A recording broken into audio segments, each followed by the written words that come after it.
Hi guys, welcome back to Vlogmas. Today I'm going to be doing the 2025 book tag. As of right now, I've only read like 33 books this year, so I don't have a lot of books to choose from. So a lot of them are going to be repeats, but hopefully it's going to be fun anyways. So number 1 is the most disappointing book of the year. Hands down, Say You'll Remember Me by Abby Jimenez. I typically love Abby Jimenez's books, but this one just was not it for me. For some reason, it just didn't make any sense to me with how the romance wrapped up and what ended up happening in order to make their relationship work. I'm like, that wouldn't happen. This isn't realistic. And I was so ready to get my heart ripped out of my chest, especially like with a dog on the cover. I was fully expecting emotional annihilation, but that didn't happen. And the entire time I was just kind of excited for it to be over. I think this was like a 2-star read for me, and that's really upsetting. I love all of her other books that I've read. Just this wasn't the one, and it was really disappointing. Okay, number 2 is what was an overhyped book you read? The first one that I have is Calabasas. I actually DNF'd it. I got a good way through and then just completely lost interest in it. I see people rave and rave and rave about Calabasas or about R.F. Kuang in general, and I just don't think that R.F. Kuang is an author for me. At least the style of writing and the storytelling, it was just like too slow paced for me. So that one, in my opinion, is very overhyped. The next one is The Fine Print by Lauren Asher. This was in a reading blog pretty recently. I have heard for years about the Dreamland Billionaire series, and I thought I would absolutely love this. Also keeping in mind that when I went into this, I literally thought it was like a mafia romance. That wasn't it at all. This revolves around Rowan and his family who own an amusement park. Think like Disney World, Disneyland, literally an amusement park in Florida. They have castles, they have princesses, the whole 9 yards.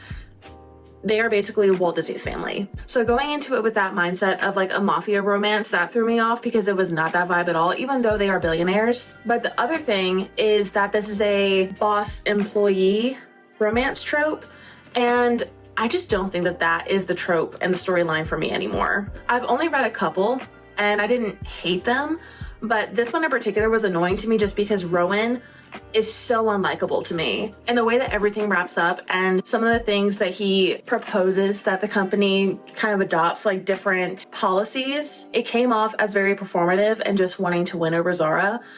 And I didn't like that. So I definitely think that this is overhyped. I do hear that the rest of the series gets better, so maybe I'll give it another chance, but as of right now, I'm hesitant. The next one, another Lauren Asher, Love Redesigned. I think that I'm entering this phase of my life where I just don't like rich people. Just the amount of money that's thrown around for like no reason, I don't get it. This was definitely a more emotional read than The Fine Print when it comes to the 2 Lauren Asher books that I've read, but I found myself bored in this one and just like not as connected with the characters as much. And this is coming from someone who was an interior designer, and this mostly revolves around an interior designer and a contractor. I was hoping that I would have some more relation to what was going on. No. It was better than The Fine Print, but still, in my opinion, this is overhyped. So that's that one. But the next one is Onyx Storm. This, I highly doubt, is gonna come as any sort of shock or surprise. Onyx Storm and Iron Flame, very, very info dumpy. This was all of the world building of the entire Empyrean series just in this book. I can't even count how many different locations we either went to or we talked about. The entire time I was just confused and we didn't get anywhere. I'm sure that the last 2 books are going to wrap everything up in a beautiful bow, but this was incredibly frustrating to read, especially right after Iron Flame, where it was just all of the information dump, and I was expecting this to be the Empire of Storms to the Tower of Dawn. I was expecting Iron Flame, Tower of Dawn, this to be Empire of Storms, and it wasn't that. It was Tower of Dawn Part 2, but less interesting. So yeah, I went into this expecting more, and basically it was just an extension of Iron Flame to me, and I spent the entire time confused. Disappointed. And then the last one, I need everyone to step away from their keyboards for like 2 seconds. I can explain. Okay, wonderful series, like 5-star series for sure, but with how freakishly long this book is, sorry, I'm stuttering so bad, I was expecting more. Like if I could choose to reread any book or books in the series again, other than Assassin's Blade, that's like a whole, that's a whole different emotional roller coaster. But any of the other books, it wouldn't be Kingdom of Ash. I would reread the tandem read before picking up Kingdom of Ash again. The tandem read just had so much to it and was so well done. This, it felt more disconnected for me. Like I didn't really get emotional in this book. I got emotional in the tandem read, but I was hoping that this was going to get me like hyperventilating, sobbing, but it didn't. So with that being the case, I think this is overhyped.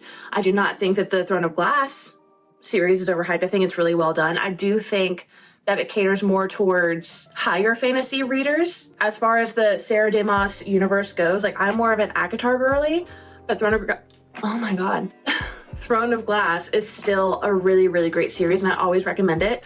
But this particular one, I had always heard of Kingdom of Ash being the absolute best and the most heartbreaking thing ever. It wasn't for me. That was the tandem read. So that is the only reason why I think this is overhyped. Moving on. Okay, so number 3 is a book that surprised you. I have a few. First up is Brother. This is the first time that I ever read a horror novel, and I was pleasantly surprised. I really, really enjoyed this book. I loved the pacing. I didn't love how it ended because it made me so upset for the characters, but I wasn't expecting it to end that way. So I kind of love that part of it. But the entire story is so unique and I just really, really enjoyed it. I didn't want to put it down pretty much the entire time that I was reading it. So was very pleasantly surprised and it makes me want to read more horror novels. So if anyone has any recommendations, please let me know. Okay, and the next 2 I read on my Kindle. Second one is How My Neighbor Stole Christmas. I literally read this last week. I love that book so much. Usually whenever I go into reading different Christmas books, I go in with no expectations because if I have really high expectations, they almost never meet those expectations. How My Neighbor Stole Christmas is so dang good. It's different from any other Christmas book that I've ever read. As someone that loves The Grinch, like I don't even know how many times I've watched The Grinch this Christmas season. It was so much fun to read. Like the narrator, the names of the different characters, just kind of like paying homage, or is that the phrase? Referencing different characters and different actors from the How the Grinch Stole Christmas movie, like Jim Carrey's Grinch. Those references were really fun. And just the characters all together. It's just great. I don't like Taryn, but everyone else is good. I like it. I like it a lot. And then the third one. This is a book that's going to be coming up for multiple questions and categories, so get ready if it makes you happy.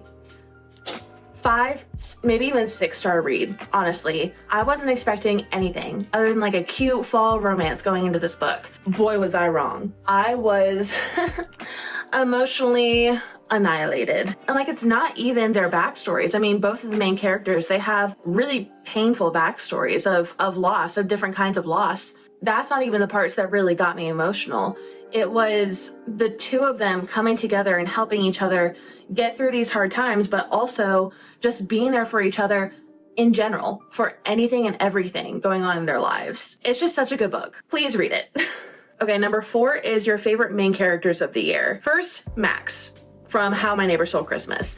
The entire time, every single time that he would come up in a scene, I just immediately was like, Max! He's just so funny and so quippy and so cute, and I just love him. That's all you need to know. Next up is Kale, specifically from Tower of Dawn. Before, not so much. Tower of Dawn Kale, I'm good with him. He did a lot of growth during that time. Similar vein, Throne of Glass, Manon. Absolutely love Manon. She is such a badass. Every single time her POV would show up, I would get so excited. I'm just like, what's gonna happen next? I just love her. She's a queen. And then we have Cliff from If It Makes You Happy. He is the ultimate single dad, business owner, silly, goofy, but serious when he needs to be, very caring, very understanding, very emotionally mature.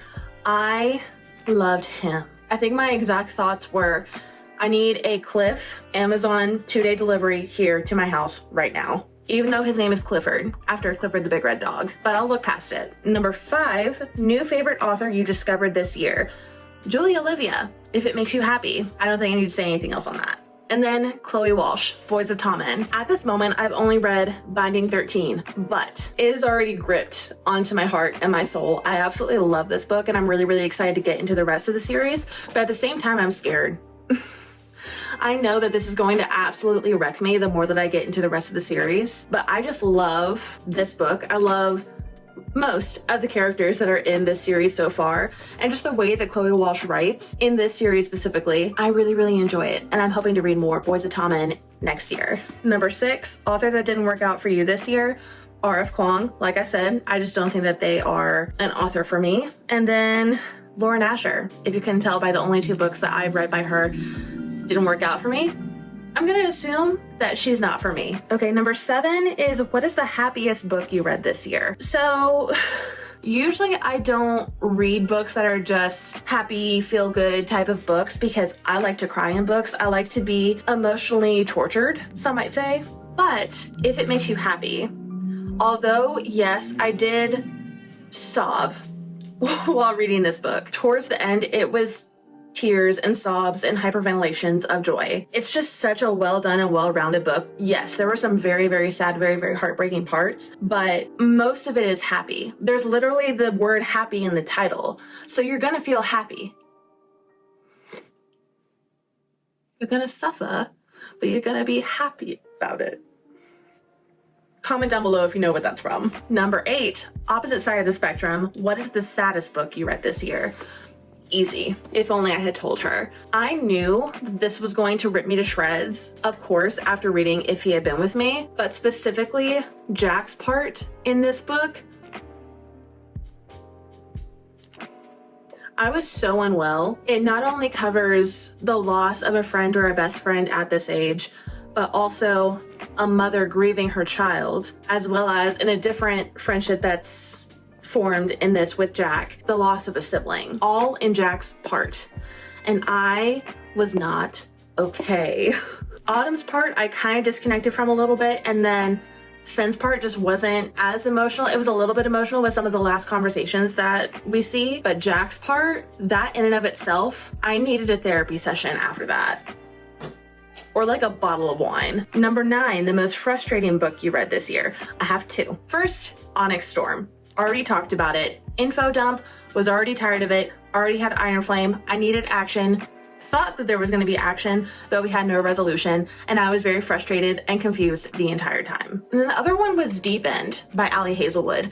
Honestly, gun to my head, I couldn't tell you what this plot was, but when I was looking back at the books that I read and comparing them to the different categories that I have on this list, frustration is what I felt when I saw the cover of Deep End. It's actually coming back to me a little bit. Yeah, there was one character in Deep End that every single time that her name came up, I just immediately got so unconsolably angry.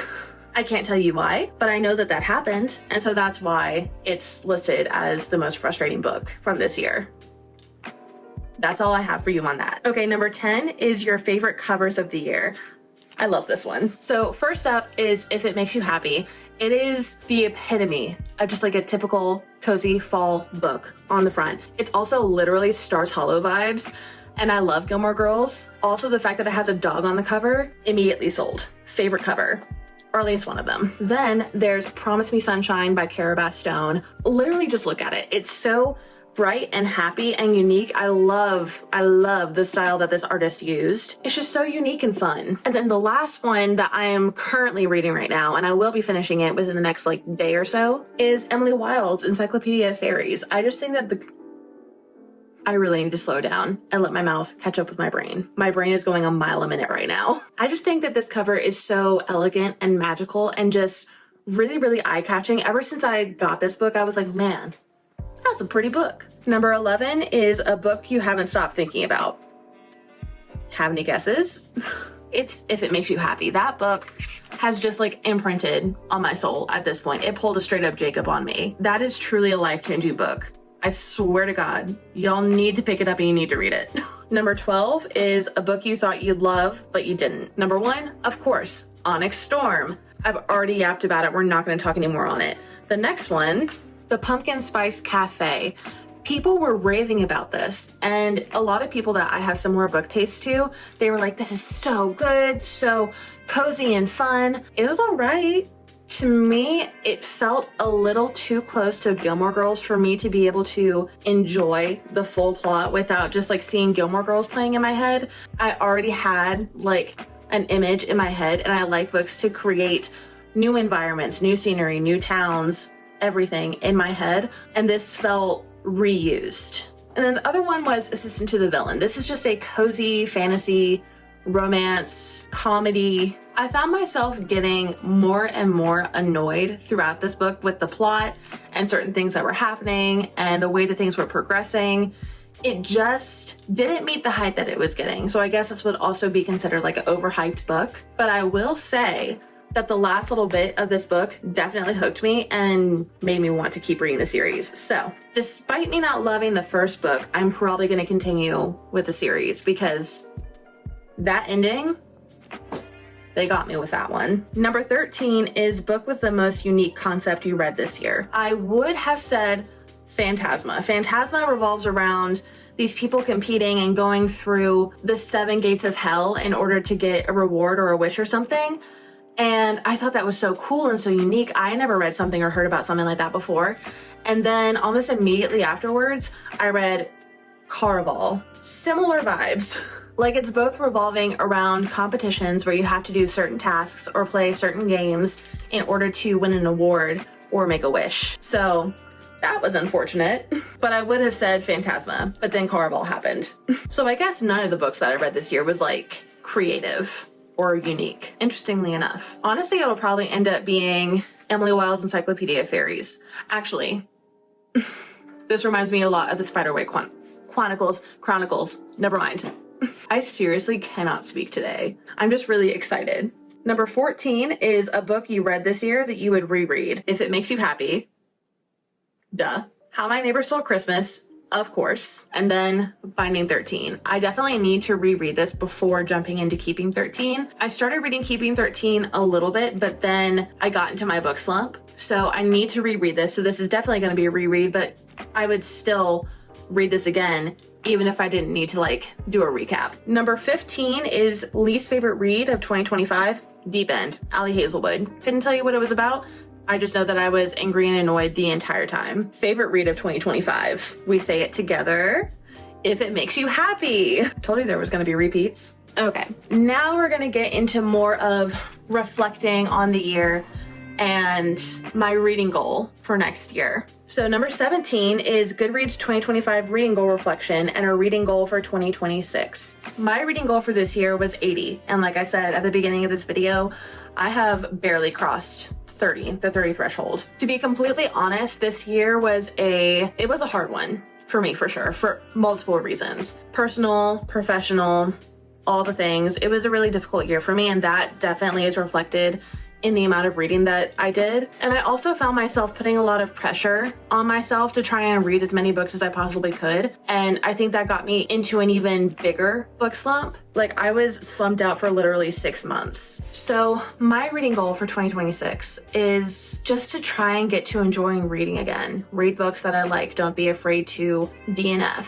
At the moment, I don't think that having a number on how many books that I want to read next year would be the best idea. I mean, I might towards the beginning of 2026 add a reading goal, but right now I'm just like officially getting out of the book slump. I think it was last month where I officially got out of my book slump and I feel good about reading again. I don't want to put that pressure on myself quite yet, but whenever I do decide if I'm going to do an official reading goal for 2026, y'all will be the first to know. Number 18 is a book you wish you got to this year.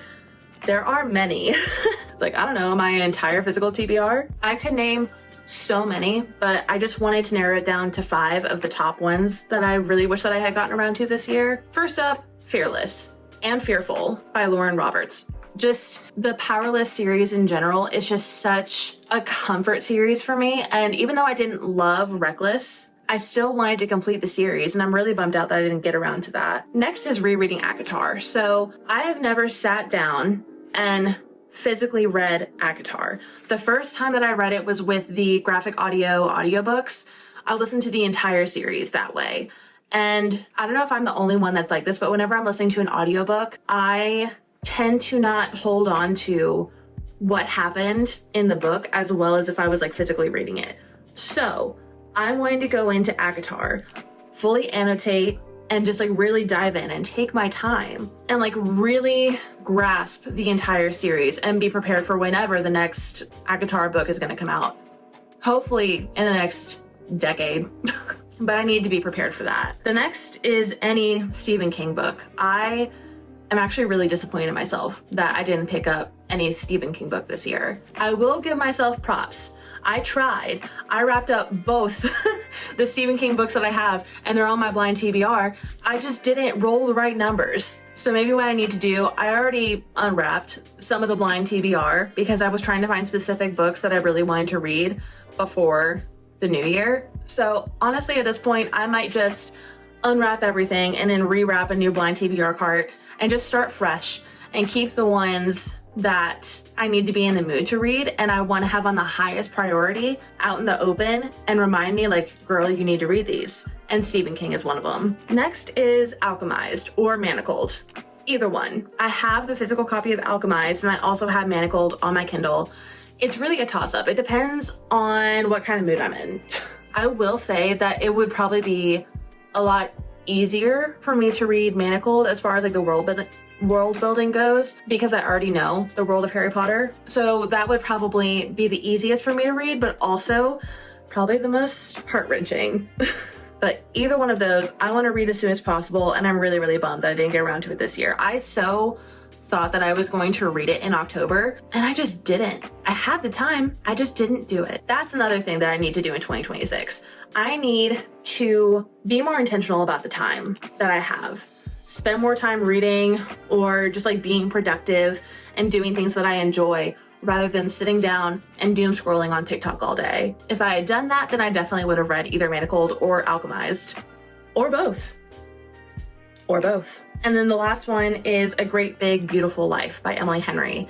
That is shocking to me that I didn't read that one. I have read, other than that one, every single Emily Henry book that's out, and I've loved every single one of them. That was one of my most anticipated reads for this year, and I just didn't read it. And so that is a huge bummer. But it also came out right as my reading slump was starting to kick off, so I can't be surprised, but I'm sad. 2026 will be the year. And the last question / topic is, what will you prioritize in your 2026 reading year? I just answered that. So it would definitely be prioritizing my time, not doom scrolling as much, not being on YouTube as much, and just trying to read more. Because whenever I'm reading more, I always feel better. And I just need to keep reminding myself that and not get sucked into social media as much. I've really relied on social media a lot in 2025 and I felt like shit. So we're gonna turn that around in 2026 and we're gonna try and read more because reading is fun and it's therapeutic for me.